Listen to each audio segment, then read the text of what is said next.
Halo semua, balik lagi di channel Teraokun. Sebelum pembahasannya dimulai, silahkan klik tombol subscribe dan aktifkan lonceng notifikasinya supaya kalian gak ketinggalan info dan teori terbaru seputar One Piece. Buat kalian yang mau informasi tambahan soal SBS atau databook, kalian bisa follow Instagram Teraokun. Di sana admin akan memposting soal SBS, databook, dan berbagai teori singkat. Sekarang lanjut ke pembahasan. Melanjutkan cerita dalam chapter yang lalu, channel Teraokun kali ini akan membahas kelanjutan dari chapter sebelumnya. Cerita dimulai dengan memperlihatkan Sol yang saat ini telah berada di perpustakaan burung hantu dalam keadaan terluka parah. Seperti yang telah admin Teraokun bahas sebelumnya, beberapa waktu yang lalu dia dikalahkan oleh Somers sehingga harus tumbang untuk sementara waktu. Namun kini dia sudah bangkit kembali dan segera pergi ke dalam perpustakaan. Dia memaksakan diri karena ada sesuatu yang harus dia lakukan di tempat itu. Setelah beberapa waktu yang lalu Uroch pergi dari sana, Sol pun berjalan menuju ke salah satu rak besar yang menempel di dinding perpustakaan tersebut. Rupanya itu bukan rak buku biasa. Ketika Sol mendorong rak tersebut, terlihat ada suatu ruangan rahasia yang tersembunyi di dalam rak itu. Belum diketahui apa yang ada di dalam ruangan misterius tersebut. Belum diketahui juga apa tujuan Sol datang ke sana. Tapi menurut admin Teraokun, ada dua kemungkinan terkait hal ini. Pertama, Sol datang dengan tujuan mengambil sesuatu yang tersimpan di dalam ruangan tersebut. Dan kedua, Sol datang untuk memastikan bahwa hal penting di ruangan itu tetap aman dan tidak diambil oleh Uroch.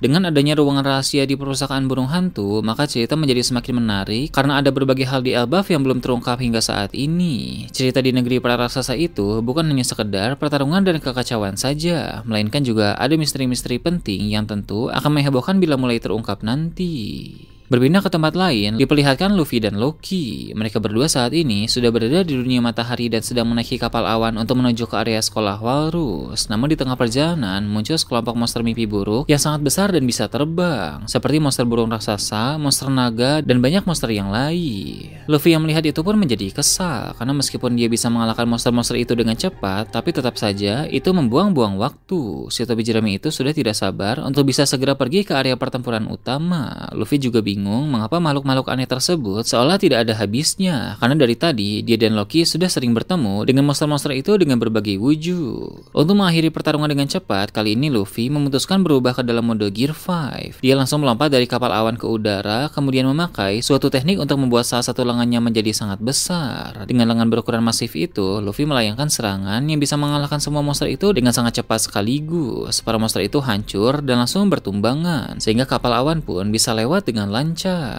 Setelah beres mengalahkan semua monster itu, Luffy segera naik ke kapal awan tersebut dan kembali ke dalam mode manusia. Melihat perubahan Luffy tadi, membuat Loki bertanya-tanya kekuatan apa sebenarnya tadi itu, sebab wujudnya sangat mirip dengan penggambaran Dewa Matahari Nika. Dengan polosnya, Luffy menjawab itu adalah awakening dari buah iblis Gomu Gomu no Mi yang dia konsumsi. Perlu admin Teraokun ingatkan kembali bahwa sampai sejauh ini, Luffy memang masih belum mengetahui identitas asli dari kekuatan miliknya itu, sehingga dia masih menganggap bahwa kekuatan buah iblis yang dia konsumsi adalah Gomu Gomu no Mi. Itulah alasannya juga mengapa sampai saat ini Luffy masih menggunakan kata Gomu Gomu no di setiap teknik serangannya. Luffy juga menjelaskan kepada Loki bahwa sudah ada beberapa orang yang bilang wujud Gear 5 Luffy mirip dengan sosok Dewa Matahari sekaligus prajurit legendaris dalam mitologi Elbaf. Tapi Luffy mengaku dia sama sekali tidak mengerti tentang hal itu karena dia memang tidak tahu menahu soal kisah dewa-dewa. Loki pun menjadi semakin bingung dengan kekuatan Luffy tadi. Luffy memiliki wujud dewa tapi tidak mengerti soal dewa sama sekali. Loki berkata bahwa Luffy yang belum memahami kekuatan dewa miliknya saja sudah sekuat ini. Tidak bisa dibayangkan jika nanti Luffy sudah memahami kekuatan sejati milik Dewa Matahari Nika itu. Dia pasti akan menjadi jauh lebih kuat dari sekarang ini. Luffy sebenarnya tidak mengerti dengan yang diucapkan oleh Loki itu. Namun Loki mengatakan sesuatu yang cukup mengejutkan. Karena Luffy sudah membebaskan Loki dari rantai, maka dia akan memberikan informasi penting kepada Luffy. Selain informasi soal Shanks, Loki juga akan mengatakan rahasia besar soal kekuatan Luffy. Loki berkata bahwa dia sudah mengetahui kekuatan Dewa Nika sejak lama dari buku soal Dewa Matahari Nika yang dia baca di perpustakaan burung hantu. Dia pun bertanya kepada Luffy apa saja elemen alam yang sudah Luffy kuasai. Luffy pun menjawab sejauh ini elemen alam yang sudah bisa dia gunakan adalah elemen api dan elemen petir. Loki pun berkata bahwa sebenarnya ada satu elemen alam lagi yang bisa digunakan oleh Luffy, yaitu elemen angin. Luffy sebenarnya agak ragu dengan perkataan Loki itu, namun Loki menjelaskannya semuanya dengan lebih detail lagi. Jadi di sini terungkap bahwa Luffy akan menguasai 3 elemen alam, mulai dari api, petir, dan yang baru adalah elemen angin. Itu berarti kekuatan Dewa Nika memiliki banyak variasi.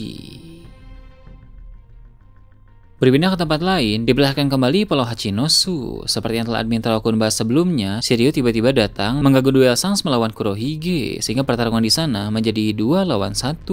Shanks pun memakai suatu mode yang memadukan 3 haki tingkat tinggi sekaligus, sehingga dia tetap unggul walau melawan 2 orang sekaligus. Kurohige yang mulai frustasi akhirnya bertarung dengan cara yang membabi buta. Dia melancarkan serangan beruntun memakai kekuatan Gura-Gura no Mi di sana, sehingga gempa-gempa besar pun terjadi di Pulau Hachinosu. Serangan itu tidak hanya berdampak kepada para musuh saja, tapi juga kepada para anak buahnya sendiri. Shiryu pun berkata, jika Kurohige terus bertarung dengan cara seperti itu, maka akan semakin banyak korban jatuh dari pihak Kurohige itu sendiri, dan kerusakan pun akan menjadi semakin parah lagi. Namun Kurohige bilang dia tidak punya pilihan lain untuk sekarang, karena Shanks dalam mode saat ini benar-benar tidak tersentuh. Memang dari admin Taro-kun lihat, berbagai serangan Gura-Gura no Mi dari Kurohige itu membuat Shanks cukup kerepotan, tapi tentu Shanks punya cara untuk mengatasinya. Si rambut merah itu hanya butuh waktu singkat untuk fokus dan mencari celah, lalu dia melancarkan serangan telak langsung ke tubuh Kurohige. Kurohige pun terpental dengan kencang sampai menabrak tengkorak di Pulau Hachinosu. Dia lalu menjerit kesakitan dan tampak sangat kesal kepada Shanks di sana. Jadi bisa dibilang bahwa sampai saat ini Shanks masih unggul melawan Kurohige dan Shiryu. Mode gabungan 3 haki terkuat yang Shanks gunakan benar-benar tanpa celah. Meski begitu, Shanks terlihat cukup kelelahan karena terlalu lama mengaktifkan 3 jenis haki tingkat tinggi sekaligus, sehingga Shanks harus secepatnya menyelesaikan pertarungan ini sebelum kehabisan tenaga. Setelah itu, diperlihatkan bagian lain dari Pulau Hachinosu. Akhirnya kelanjutan situasi di lokasi penjara mulai diperlihatkan. Sekadar mengingatkan kembali, Koby datang ke sana untuk mengecek apakah ada tahanan-tahanan yang bisa dia selamatkan. Sementara para marinir lain seperti Garp dan Sengoku bertarung di tepi pantai melawan aliansi bajak laut Kurohige, Koby memilih untuk mencari orang-orang yang bisa dia selamatkan terlebih dahulu. Di sana dia pun melihat puding di dalam salah satu sel, sehingga Koby langsung beraksi membebaskan gadis itu. Namun di saat yang bersamaan, Karibo muncul di sana dan berniat menangkap Koby demi mendapat pujian dari Kurohige. Bahkan Karibo berteriak memanggil para bajak laut lainnya ada di dekat sana, sehingga mereka semua berkumpul untuk melawan sang marinir muda itu. Koby meminta puding menjaga jarak di belakangnya, lalu dia mengambil ancang-ancang untuk melancarkan sebuah serangan. Tadinya, admin Taro-kun mengira bahwa ini akan menjadi pertarungan 1 lawan 1 antara Koby melawan Karibo. Namun rupanya di sini Karibo memanggil bantuan dari para bajak laut lain, sehingga Koby harus melawan Karibo beserta pasukan bajak laut yang jumlahnya cukup banyak. Dengan dikepungnya Koby oleh Karibo dan para pasukan, ini menegaskan bahwa level kekuatan Koby lebih tinggi dari yang kita kira. Berpindah ke tempat lain, kekacauan di tepi pantai mulai diperlihatkan juga. Di sana Sengoku bersama dengan Garp dan pasukan angkatan laut bertempur melawan aliansi Kurohige seperti Shiki dan para bajak laut kuat yang lain. Sementara itu, di bagian lautan juga terjadi perang kapal antara aliansi Shanks melawan aliansi Kurohige. Jadi keadaan di sana benar-benar sangat panas karena berbagai pertempuran sedang berlangsung.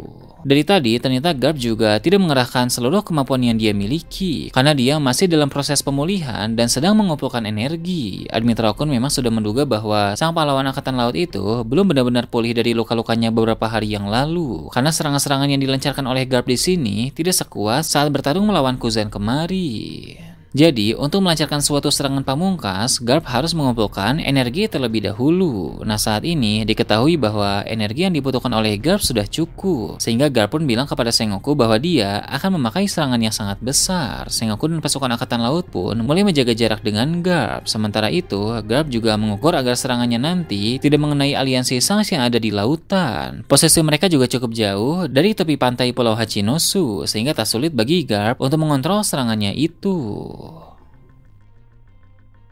Teknik yang akan Garp gunakan ini adalah Galaxy Impact yang jauh lebih kuat dari sebelumnya. Uniknya, di tempat Koby tadi juga sang murid dari Garp itu akan melancarkan juga serangan kuat dari teknik Honesty Impact untuk melawan Karibo dan pasukan bajak laut yang ada di sana. Jadi dari 2 tempat yang berbeda, Garp dan Koby sama-sama menyerang musuh dengan teknik terkuat mereka masing-masing. Karibo dan para bajak laut lainnya ada di area penjara pun tumbang seketika karena serangan dari Koby tadi. Sedangkan aliansi Kurohige di tepi pantai juga banyak yang langsung kalah karena serangan dari Garp Garp barusan. Namun dari admin Taro-kun lihat, Shiki masih bertahan meski mengalami luka-luka yang cukup serius. Mengapa dia bisa bertahan? Karena saat Garp menggunakan Galaxy Impact tadi, dia berusaha menghindar dan melapisi tubuhnya dengan pertahanan Bushoshoku Haki. Hal itu membuat dia selamat meski tetap mengalami berbagai luka yang cukup parah. Dia pun bilang jurus Galaxy Impact itu masih sama merepotkannya seperti dulu. Rupanya dulu saat Shiki menyerang Marineford seorang diri, dia dikalahkan oleh Garp dengan teknik Galaxy Impact juga. Jadi saat ini dia sudah lebih waspada dan melapisi tubuhnya dengan Bushoshoku Haki agar bisa bertahan dari serangan Galaxy Impact Garp.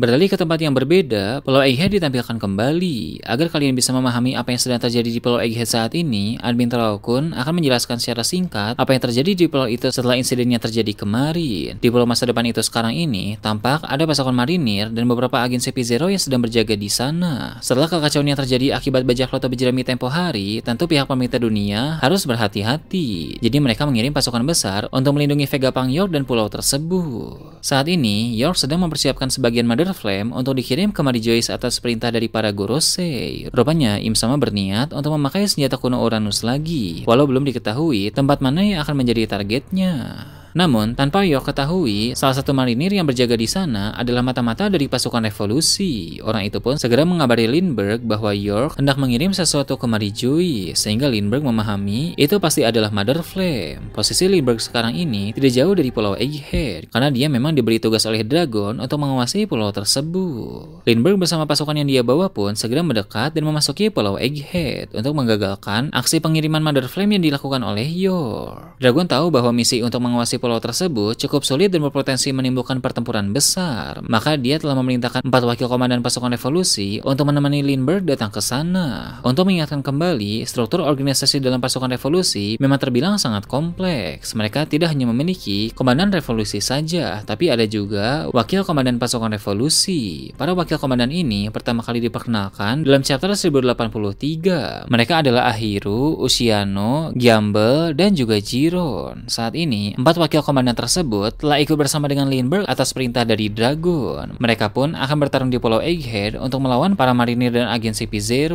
Sedangkan Lindbergh sendiri akan menuju ke dalam laboratorium tempat Vegapunk York berada sekarang ini. Dalam pertarungan ini akan diperlihatkan bahwa para wakil komandan itu memiliki kemampuan-kemampuan yang cukup hebat, terutama Ahiru yang bisa menembakkan laser yang kuat dari lengan cyborg miliknya. Setelah penyerangan pasukan revolusi dilakukan di Pulau Egghead, Lindbergh berhasil masuk ke dalam laboratorium, di mana di sana York sedang mempersiapkan Mother Flame untuk dikirim ke Marijoice. Berhubung York sudah tahu ada kekacauan di luar sana, dia pun telah mempersiapkan diri dengan senjata yang ada di dalam sana. Jadi saat ini, York dan Lindbergh sedang saling todong memakai senjata mereka masing-masing. Situasi di Pulau Egghead ini adalah situasi yang menarik dan juga penting. Jika York berhasil mengirim Mother Flame, hal itu akan menimbulkan petaka besar karena pemerintah dunia akan memakai Uranus lagi untuk menghancurkan suatu pulau. Dengan begitu, apapun yang terjadi, Lindbergh harus mampu untuk menggagalkan rencana dari York. Nah itu tadi berbagai hal menarik pada chapter 1149. Gimana menurut kalian? Silahkan tulis di kolom komentar di bawah. Oke, segitu aja untuk pembahasan kali ini. Jangan lupa like, share, dan subscribe untuk video menarik selanjutnya. Gue Taro-kun, Shambles.